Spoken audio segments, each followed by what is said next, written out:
I guess as a first question, I wanted to touch upon the invasion of Ukraine. Rejection of Enlightenment humanism is I think, the dominant factor, because Putin has been very clear throughout his career that he prioritizes the grandeur, the preeminence, the glory, the greatness of civilizations, of Russian civilization, certainly above the value of human life, as we've tragically seen over the past week. I think that ideas are causal forces in historical events. There was certainly no trigger for the Ukraine invasion that one can identify in terms of security, resources. It was rather the idea that there are historical humiliations that have to be rectified, that there is a national destiny of Russia, which includes restoring the Russian Empire and incorporating Ukraine. And that was the proximal cause of the war. The rest of the world has reacted, or most of the rest of the world has reacted in horror, simply because that's not a value that most people consider to be to trump the value of thousands of human lives. So that's one. I think that the absence of democracy is a contributing factor in that, it's not, I don't know enough about the governing elite in Russia. It's not clear how popular this idea would have been but for Putin himself. And we know that Putin, by his ability to control media, to jail political opponents, has not opened himself up to feedback, criticism, let alone the levers of power. And so he's dragging his country into a war that they very well, almost certainly will regret.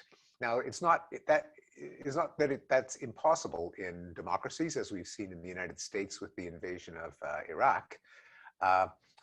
But some of the unique features of this particularly deranged invasion came from I think the excess power and control over information of one autocrat.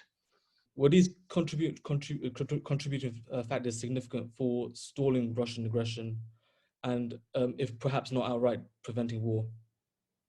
Well, they were part of. I think everyone, except for people who I think probably disingenuously say they predicted it all along. I mean, most people have been, shocked that this actually happened. At least, if you'd asked people 6 months ago, would we see an outright, all-out military invasion? Most people would have said that seems very unlikely. And the reason they would have said that is because there is a norm and indeed a law against aggression. That is the waging of a war of conquest other than in self-defense or with the approval of the United Nations Security Council. So, and the fact that the condemnation has been nearly universal with the vote in the UN General Assembly of only five voting against, 35 abstentions, but more than 100 condemnations. It shows that the norm really is in place, and contrary to the situation of the world before the establishment of the UN, and particularly before the Kellogg-Briand Pact of the late 1920s, conquest was a perfectly legitimate way for countries to settle their differences, and the conquests would be recognized. A big change documented in an excellent book by Scott Shapiro and Una Hathaway called The Internationalists is that there was a momentous shift in the 20th century that war became illegal, contrary to centuries, maybe millennia of practice in which war was just, as Clausewitz said, the pursuit of diplomacy by other means. So that obviously it was not, did not prevent the war, but it was seen as a breach. And the analogy that Hathaway and Shapiro make is laws against murder don't reduce murders to zero. Murders still take place. But there's a big difference between a country in which a murder happens, but everyone acknowledges that it's illegal and that the perpetrators are brought to justice, and an anarchy in which there's no law against murder in the first place. So that's a situation that we have lived with since 1945. It has not, obviously, as with laws against rape, murder, assault, robbery, and so on, they're not always effective, but they probably are better than the alternative. And this is a case in which a scofflaw just gave his middle finger to that law. Trade in general it tends to reduce the likelihood of war. There are data showing that countries that trade more are less likely to have a militarized dispute. I think there were reasons to think that that made Russia's invasion less likely, but it obviously didn't prevent it. Russia is a trading state. It's plugged into the global economy. If it was guided by any kind of material self-interest, it obviously would not have undertaken the invasion because it's been an economic disaster which will get worse and worse. So any leader that prioritized the affluence of his country would just never have done what Putin did. He obviously chose to prioritize national glory and rectification of past injustices over material wealth. Then membership in international organizations, again, this is an inhibiting force, but it's obviously not a guarantee, and in this case, it also failed. Russia is a member of the UN. It wanted to join OECD. It's already been booted out of the G7, G8. It's being kicked out of the Eurovision Song Competition, out of many international organizations. So it's not as if that makes war impossible, but it does exact a price. And so far, Putin is willing to pay it. If his citizens aren't happy with that, that will be at least one mitigating force that will reduce his popularity. Now, of course, an autocrat doesn't have to be popular, but on the other hand, when elites turn against autocrats, there's at least some possibility of him being deposed. I guess the key question now is whether this will escalate into a wider conflict involving multiple nations. The UK, for instance, is hesitant to introduce a no-fly zone due to this possible prospect. Are we in a different situation in comparison to, I guess, the two world wars?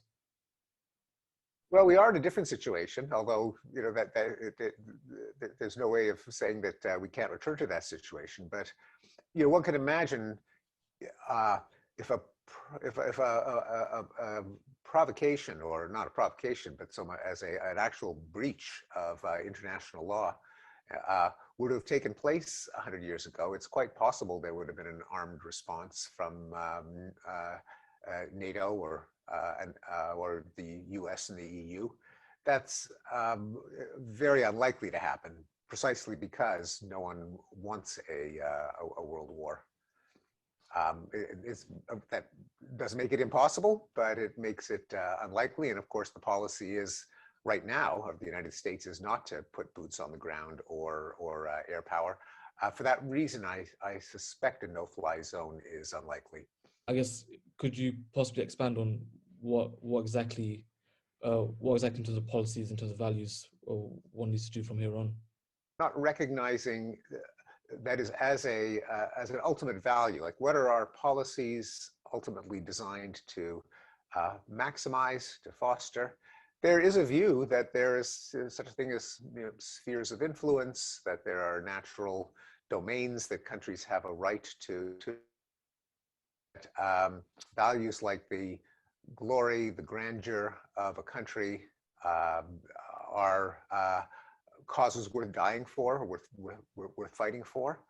To the extent that that is devalued compared to the ultimate goal, that what we ought to strive for is for people to lead long, happy, prosperous, safe, and healthy lives, then we wouldn't have policies that would say it's okay to